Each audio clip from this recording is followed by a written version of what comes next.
faut l'enfermer. C'est pas possible. Bonjour à toutes, bonjour à tous, bienvenue pour un nouvel épisode du podcast NBA Extra. On se retrouve aujourd'hui en compagnie de Fred Weiss. Salut Fred. Salut. Tu viens de sortir de la cabine, tu commentais la Slovénie contre Israël. Un match hyper important pour les Bleus qui, donc, on le rappelle, se sont imposés juste avant contre l'Islande. Exactement. Et qui attendaient donc le résultat de ce Slovénie-Israël pour savoir s'ils terminaient premier du groupe, ce qui sera le cas, puisque la Slovénie et surtout Luka Doncic ont battu les Israéliens. La France finit première. On ne sait toujours pas encore à l'heure actuelle, à l'heure où on vous parle, contre qui. Mais déjà, c'est la bonne nouvelle de cette dernière journée de phase de groupe. La France finit première, finalement. Ouais, il y a deux bonnes nouvelles. Effectivement, la France finit première parce que ils se sont imposés aussi sur le dernier match. Et largement, ils ont 40 points contre l'Islande. L'Islande, il faut se rappeler qu'ils n'avaient pas perdu de plus de 12 points jusque-là. Donc, on a montré des choses quand même hyper intéressantes. On a été concentrés de bout en bout. Donc, ça, c'est une première bonne nouvelle. Et ensuite, grâce à la Slovénie, parce qu'on était fan de la Slovénie aujourd'hui exceptionnellement, on se retrouve premier du groupe. Et ça forcément, c'est hyper important parce que dans les croisements, c'est quand même mieux de finir premier qu'à une autre place. Donc, on va y revenir. On va dire qu'on est content. On est content. On est content de la journée pour l'instant. On va y revenir parce que alors les calculs, c'est compliqué de savoir est-ce qu'il faut éviter. Non, je pense que c'est assez clair. Dans tous les cas, on jouera des grosses équipes à un moment ou à un autre. Et du coup, le plus important, c'était déjà de terminer premier. On reviendra pour savoir qui la France va probablement jouer. Mais avant cela, je voulais quand même revenir un petit peu du coup donc sur ce match. 114 points inscrits, c'est presque le record de l'équipe de France. Je ne sais pas si tu te souviens du record. Non, je ne sais pas. Non. C'était déjà contre l'Islande et c'était en 2017, 115 à 79. Oui, donc on n'était pas vraiment loin de ce record quand même. 114. Un point, c'est dommage. Tu étais presque un peu déçu.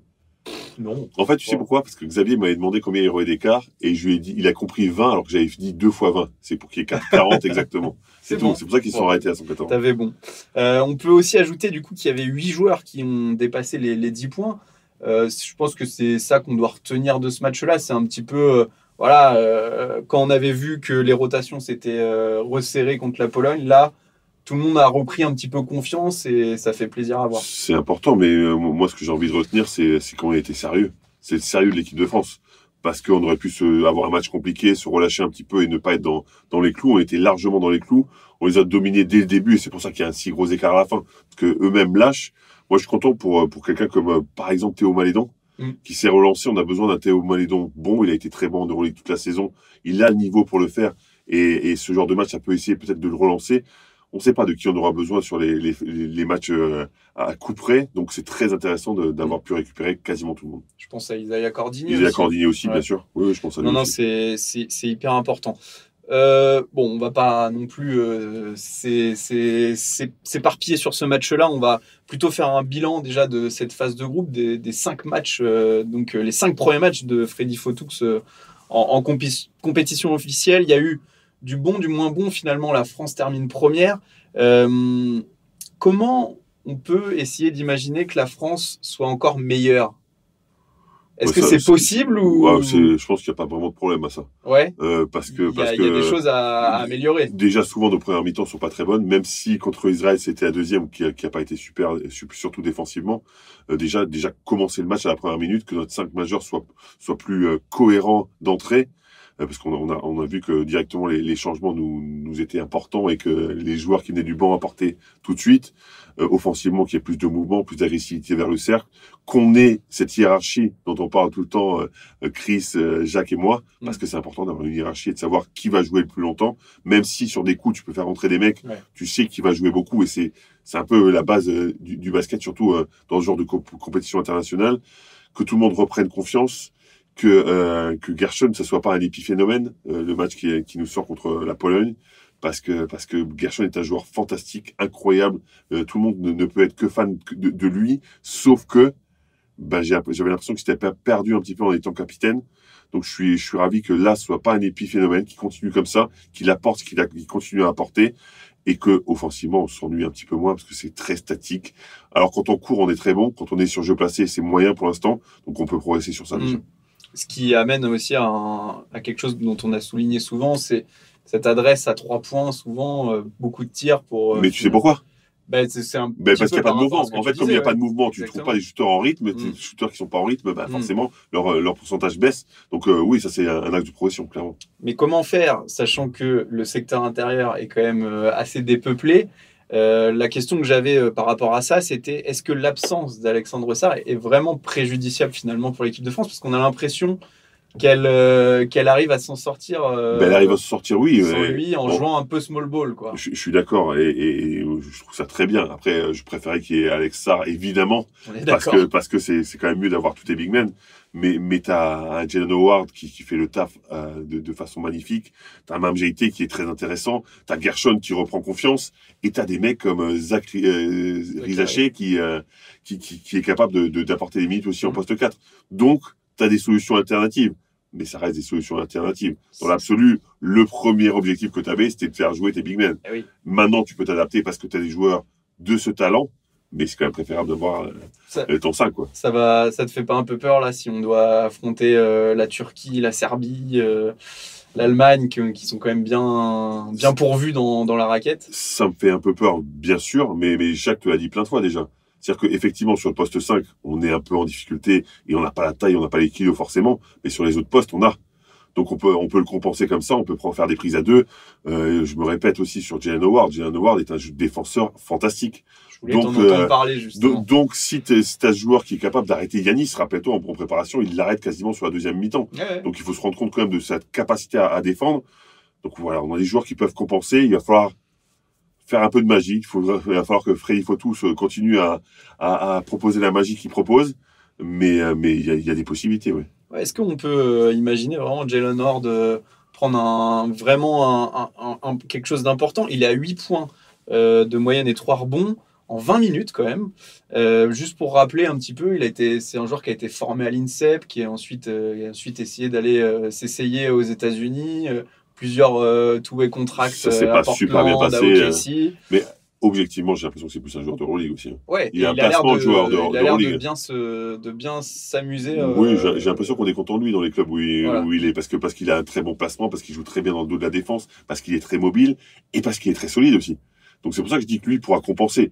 Après, il faudra qu'il y ait d'autres joueurs qui compensent aussi et qui l'aident. Mais dans l'absolu, lui est un 4-5 quasiment. C'est ça. Parce que tu vois beaucoup prendre de shoot à 3 points. Non, il s'écarte pas beaucoup. Donc, c'est un mec qui peut jouer 4-5. On est d'accord.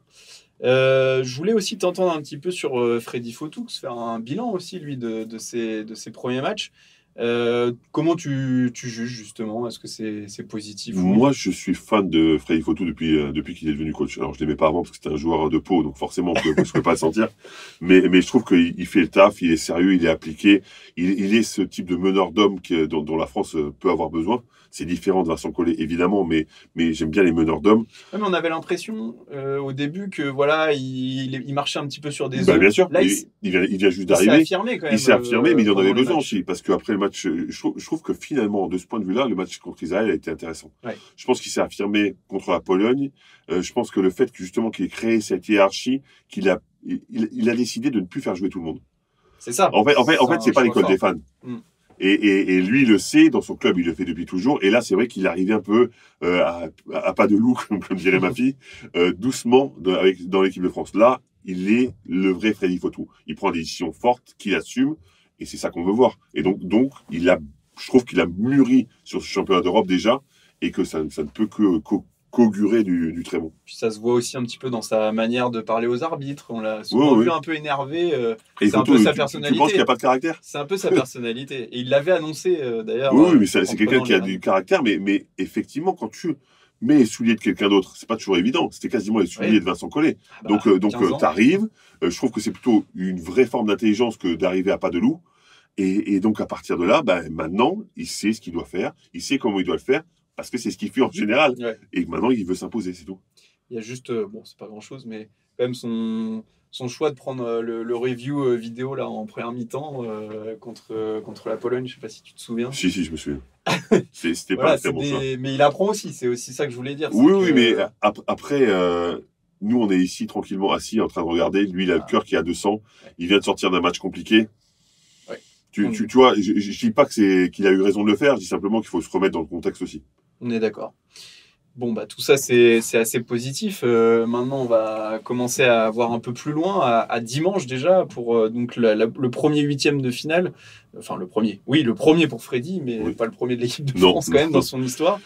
On ne sait pas encore donc contre qui. On a fait nos petits calculs. Ouais, ça a été compliqué. Hein. Ah, c'est des calculs À d'épicier. s'arracher les cheveux, hein, Ouais. vraiment. Et déjà que j'en ai pas beaucoup. Alors, on J'ai espère. vu que tu as regardé mon crâne. Si, t'en as. Si, t'en as. Ouais, tout à l'intérieur. Non, mais donc, si nos calculs sont bons, ce sera soit la Grèce, soit la Géorgie.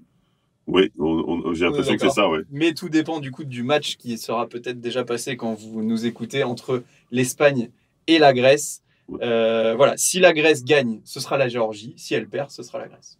En tous les cas, c'est ce que, avec nos calculs d'apothicaire, c'est ce qu'on a, Voilà. c'est la conclusion à laquelle Donc on va est quand même arrivé. essayer un petit peu d'aller plus loin et d'essayer d'imaginer donc ces deux confrontations. Ça a l'air d'être quand même plus la Géorgie, mais ce serait quand même une bonne chose pour nous par rapport à la Grèce si on doit choisir entre les deux. Bah, je sais pas. Ouais. Je sais pas parce que tu parlais du secteur intérieur. Tu te rappelles du secteur intérieur de la Ouais. Géorgie? Il y a quelques noms qu'on connaît. Shermadini, Goga Bikotadze. Bitadze, pardon. Il y a Mukashvili, exactement. le coéquipier de Wemby au Et il y a Spurs. Togo Shengelia qui pour l'instant fait un euro fantomatique, mais qui est un très bon joueur et qui est sur les postes de 3-4 aussi. Donc à l'intérieur, ça peut être très compliqué. Ils ont un Américain naturalisé, Baldwin, qui est plutôt un bon joueur aussi. Donc ils ont un 5 majeur assez sérieux avec en sortie de banc un Shermadini qui fait 2m17 quand même. Ouais. Donc tu te dis, je sais pas, Ils ont battu l'Espagne. en termes de match-up, je sais pas si c'est mieux. Après, La Grèce joue mieux. Contre la Pologne, c'était justement une équipe assez élevée aussi en altitude. C'est vrai. On a réussi, C'est vrai. donc, C'est vrai. Mais je pense que c'est moins fort à l'intérieur, la Pologne, que la Géorgie. D'accord. Par contre, la Grèce, à l'inverse, là, bon, tout dépendra globalement de Yanis, même si derrière, il y a une bonne petite équipe quand même. Il y a une équipe sérieuse, appliquée. Après, quand Yanis n'est pas sur le terrain, ça change quand même beaucoup de choses. Et c'est normal. Mais on a Jalen Howard qui nous a montré des choses. On a montré aussi qu'on pouvait faire front, se mettre devant lui, le stopper, le freiner un petit peu.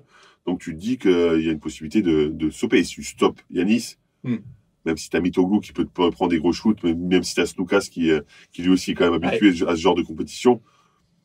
Et Tyler Dorsey. Aussi. En fait, lui, s'il n'y a pas de création autour, ça va être difficile lui aussi pour lui de prendre des shoots à 3 points. Ouais. Mais si Yanis arrive à créer, fixer, ressortir, là, ça peut effectivement devenir vite compliqué. Bon, du coup, on part sur la Grèce. Honnêtement, on va voir ce qui se passe aussi ce vraiment, soir. je te le dis maintenant, si on joue comme j'ai vu qu'on jouait contre la Pologne, on peut gagner les deux. Ok. Aucun des deux ne me fait vraiment peur. Est-ce que ça sera des matchs faciles? Non. Évidemment que non. Mais on a le potentiel pour les battre les deux. Et si c'est la Grèce, il ne faudra pas se fier non plus à l'amical, au match de préparation. Ah non, mais rien à voir. Qui s'était joué. Évidemment, même s'il était là-bas. Même s'il était là-bas. Sur un drôle de parquet. Sur un drôle de parquet, oui, je suis d'accord. Mais il ne faut pas se fier, mais il faut construire dessus. Il faut se rappeler la bonne défense qu'on a pu faire sur Nice quand même. Je vois plus loin, moi. Je vois qu'on va les battre, ces deux équipes. Mais tu me vois venir. Tu vois de non, qui je veux parler. Non, pas du tout. Il y a des sacrés clients derrière. Oui, si c'est un peu chaud. Quoi qu'il arrive, je crois que ce sera soit la Turquie, soit la Serbie, soit l'Allemagne. On met maintenant la Turquie dans ce pot des favoris. Après la très très belle victoire d'hier, Turquie-Serbie, c'était la finale de ce groupe. Oui. Là, ils nous ont envoyé un sacré message, les Turcs, et notamment Sengun, qui a clairement, on peut le dire, gagné son duel face à Nikola Jokic. Oui, mais on en parle depuis le début de cette Turquie qui est bien équilibrée, qui a des joueurs Euroleague, bien sûr. Chez Larkin qui a été fantastique quand même. Il faut quand même reconnaître aussi. Tu as des joueurs NBA, tu as des joueurs anciens NBA qui sont revenus en Europe et qui peuvent être très bons aussi.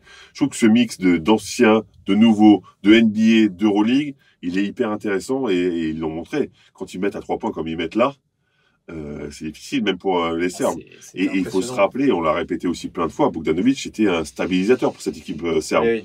Donc quand il n'est pas là, c'est plus compliqué. Nikola Jokic est un exemple incroyable de joueur, mais j'ai l'impression que le stabilisateur, le vrai, celui qui est leader, pas seulement par ce qu'il fait, mais aussi par la parole, par son apport en général, bah, c'est peut-être Bogdanovic. Et perdre ce joueur, c'est compliqué pour eux. Et en plus de ça, on a vu qu'Avramovic n'avait pas joué de la seconde période. Apparemment, c'est pas si grave que ça. Mais franchement, il faut qu'on en parle aussi. Hein, de la communication sur les blessures. De la part de toutes les équipes, Oui. c'est quand même très compliqué. Hein. On peut parler de la France. Mais par exemple, quand tu vois Gershon, alors Ouais. je sais pas si c'est vrai ou pas, mais il semble l'apprendre pendant la conférence de presse. Ah oui, je pense qu'il y a pas beaucoup de doutes. Ou alors le mec c'est acteur studio, il faut directement qu'il fasse des films. Je vois pas trop l'intérêt. Donc je comprends pas tellement cette gestion de la communication des blessures. Hein. Ouais. Et même on peut penser à Micic aussi qui alterne entre chaud, froid, grimace et autres sur le banc. Il a pas l'air très en forme non plus. Micic. Là, on est en train, en pensant à ce match d'hier entre les Turcs et les Serbes, en fait, c'est l'Allemagne là qui est en train de. Finalement, c'est ce que j'étais en train de me dire, c'est que les deux là sont annihilés. On a vu que, mais tu vois des points faibles des deux côtés. Mm-hmm. Bogdanovic qui n'est pas là, les Turcs qui sont très adroits. Est-ce que ça peut durer? Ils ont quand même encaissé 85 points. C'est ça. Et donc tu te dis, les Allemands finalement, c'est quoi leur point faible? Tout le monde est là, pas de point faible. Ouais. Peut-être de ne pas avoir à affronter un gros, ça, même si la Finlande, dont on disait qu'elle était un bel outsider, on a pris 30 hier. Ils ont tenu une mi-temps, les Finlandais. Donc, oui, je suis très gentil, moi. Ils ont tenu un peu moins d'une mi-temps. Mais ce que je veux dire, c'est que les Allemands me paraissent très, très solides. C'est ça. Mais on aura hâte de voir ça. Ce sera peut-être contre les Bleus. Et justement, est-ce que c'est une équipe ou lequel on peut peut-être rivaliser, sachant que c'est pas non plus le secteur intérieur où il y a le plus de force, même si bien sûr Daniel Theis c'est un sacré client. J'ai envie de dire pour les Bleus, l'équipe qui me plaît le moins à affronter, c'est les Allemands. Ouais. Parce que plus complète, c'est une vraie équipe, c'est une armada, c'est un rouleau compresseur. Il y a un banc assez. Il y a un banc et puis il y a ce côté, tu perds pas de rythme jamais. Tu rentres des mecs, ça perd pas de rythme, ça avance sans arrêt. La Serbie, on a expliqué par rapport à Bogdanovic, etc. Pour moi, ça a descendu d'un cran. Et les Turcs, je pense que si on défend bien, ils vont baisser leur pourcentage, donc on pourra les embêter. Les Allemands, je ne vois pas beaucoup de points faibles et je vois pas où on peut vraiment les embêter en fait. Il y a beaucoup de poison. Ouais. Il y a beaucoup de poison. Et Schroeder, Fiba. C'est quand même monstrueux. Ouais. Et on n'aura pas la même équipe que pendant les JO. Ah non, il manquera quelques joueurs. Où on les avait battus. Bon bah voilà, je pense qu'on a fait le point là-dessus. Je voulais quand même juste t'entendre sur une actu un peu plus NBA, mais qui finalement a un rapport avec tout ce basket FIBA. J'imagine que tu l'as vu passer. Peut-être. Ça reste une rumeur, mais ça a l'air d'être quand même assez concret. C'est le prochain All-Star Game qui pourrait se jouer du coup avec une équipe internationale contre deux autres équipes américaine. Oula, je te vois. Non, ça m'énerve déjà. En fait, ça m'a énervé. Quand je vois qu'il y a 3 équipes, c'est un tournoi, ça va être n'importe quoi. Oui. Je veux voir une équipe internationale contre les États-Unis, 2 équipes, ou Est-Ouest. C'est tout ce que je veux. Je veux pas 3 équipes. On n'est pas en train de faire du 3-3, on fait pas des tournois amicaux. Non. Je veux que ça soit sérieux, appliqué, et que ça soit 2 équipes qui s'affrontent.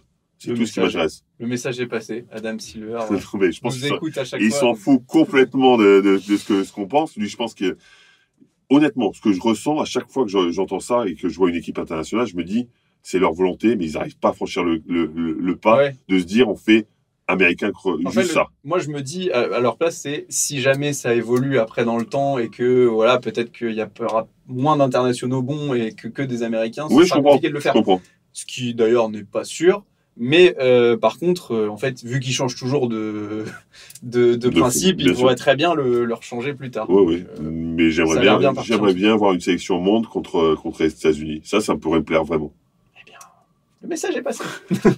Merci beaucoup, Fred. Merci beaucoup. Merci à vous de nous écouter. On se retrouve probablement donc dimanche pour le résumé, enfin le débrief du match de l'équipe de France.